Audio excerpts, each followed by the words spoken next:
Hai guys, apa kabar? Semoga kalian sehat dan sukses selalu dimanapun kalian berada.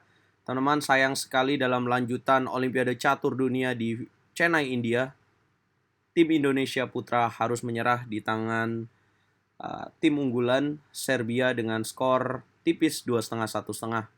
Yap, 3 partai berakhir miss dan 1 partai kekalahan di papan keempat, yaitu Agus Kurniawan menyerah dari Milos Perunovic. Teman-teman, saya akan hadirkan analisa partai dari papan pertama di mana Grandmaster Susanto Megaranto ditahan remis oleh Alexander Indix dengan elo rating jarak cukup jauh ya, hampir 100 poin. Langsung saja kita bahas partainya. Sebelum itu jangan lupa klik tombol subscribe dan nyalakan lonceng notifikasi kalian. Dan bantu channel ini untuk menembus 24.000 subscriber. Yap, Grandmaster Susanto Megaranto memegang buku putih memulai dengan langkah E24, dijawab C5, kemudian C3 dimainkan. Ini merupakan sisilan defense variasi alapin. Hitam merespon dengan langkah D5, kemudian putih pion E makan D5, hitam kuda F6. Putih kuda F3, kemudian kuda makan pion D5 dan putih D4. Hitam pion C makan D4 dan putih menteri makan D4. Nah, teman-teman, pilihan menteri makan D4 ini bukan pilihan utama ya.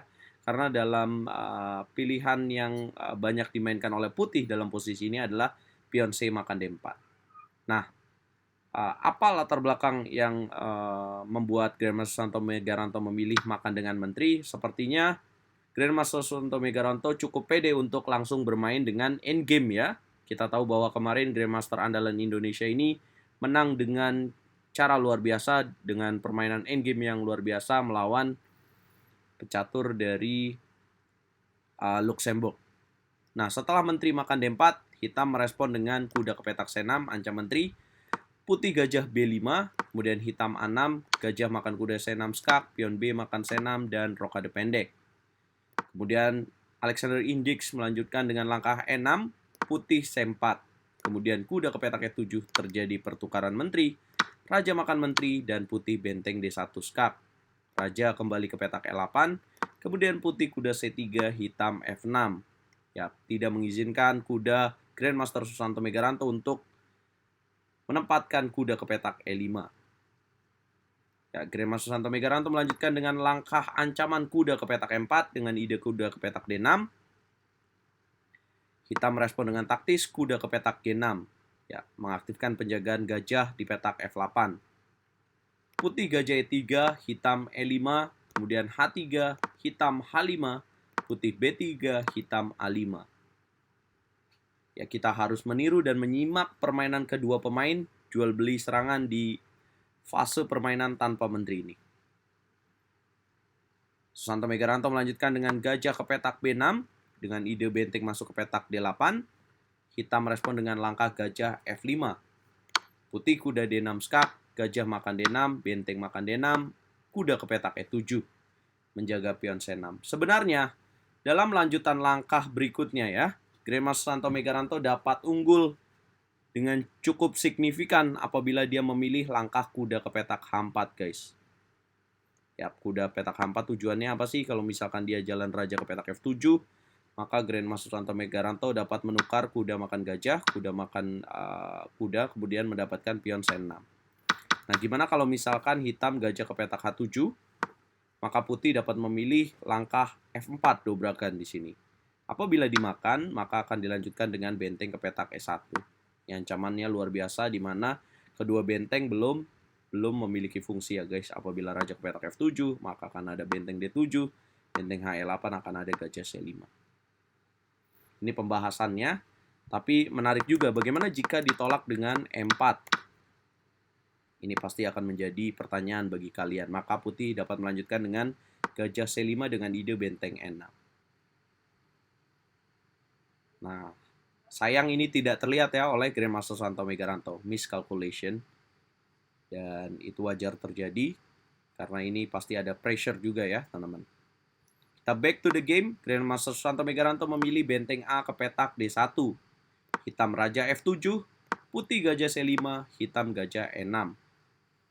Putih lanjutkan dengan kuda D2, hitam gajah F5, Grandmaster Susanto Megaranto F3.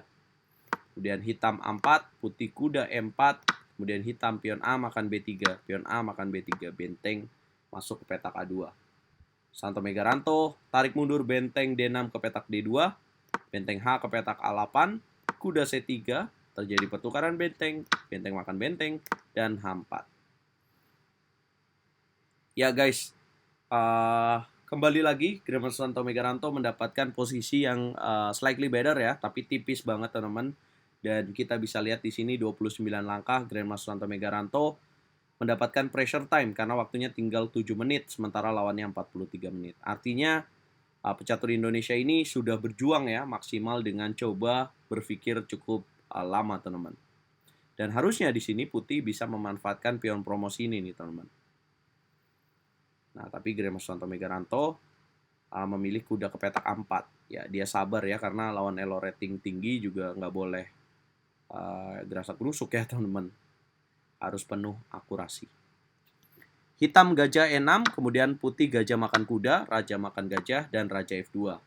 Di sini ada teknik pancingan yang dilakukan oleh Grandmaster Santo Megaranto. Apabila hitam terpancing, gajah makan pion C4, maka akan terjadi garpuan kuda B6, ancam benteng, dan ancam gajah guys. Ya tapi, catur Serbia tidak tertipu dan dia sabar dengan benteng A5. Kemudian Grandmaster Santo Megaranto menjaga benteng C2. Kemudian hitam F5, putih raja E3, F4, raja F2, raja ke petak D6, benteng D2 skak, raja C7, benteng C2, gajah F7, benteng C1, gajah E6, benteng C2, gajah F7, benteng C1, gajah E6, benteng C2. 3 kali langkah yang sama, 41 langkah mereka sepakat untuk draw. Permainan yang luar biasa, walaupun pada akhirnya tim Indonesia kalah ya, kita perlu apresiasi penampilan Grandmaster Santo Megaranto tidak kalah melawan elo rating yang cukup jauh jaraknya.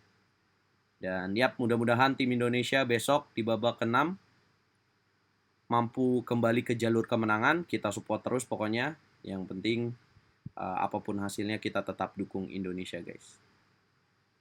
Nah teman-teman, gimana menurut kalian? Coba kita ngobrol di kolom komentar. Dan ya, aku perlu dukungan positif nih dari sobat pencinta catur Indonesia. Jangan lupa like, share, komen, dan subscribe. Dukung terus pecatur Indonesia. Dukung terus Eral Chess, Catur Yes, Indonesia Jaya. Ayo, Timnas Catur Indonesia Putra bangkit lagi dan kembali ke jalur kemenangan. Kalian bisa kok.